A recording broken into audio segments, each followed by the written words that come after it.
ব্যাপারটা ছিল কিছুটা এরকম, দাঁড়াও বলছি। তো আগের দিন রাতে সবাই যার যার মতন রান্না করে নিয়েছিলাম ঘরে, দিয়ে আমরা ইকো পার্কে চলে এসেছি পিকনিক করতে। তো এখানে এই যে দেখো না, বিয়ে বাড়িতে যেমন ভিডিওগ্রাফাররা খাবার সময় মুখের সামনে ক্যামেরা নিয়ে চলে আসে, আমি ঠিক ওই ব্যাপারটা করে তারপর একটু পাস্তা খেয়ে এদিকে কফি আর চিকেন পকোড়া খেয়ে কিছুক্ষণ টেরিয়ে বেঁকিয়ে সাইকেল চালালাম, কারণ আমি ডাবল চালাতে পারি না। আর এদিকে দেখছি সবাই গল্প করছে।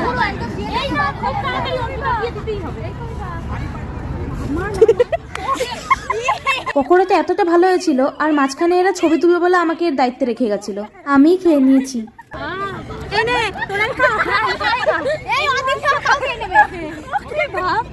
ঢেকির দশায় কি সরে গেলেও ধান ভেঙে, তো এখানেও আমাদের সেম দশাই হয়েছে। বাসন তো মাজতে পারবো না, একটু মুছেই নিই কারণ নিয়ে যেতে হবে।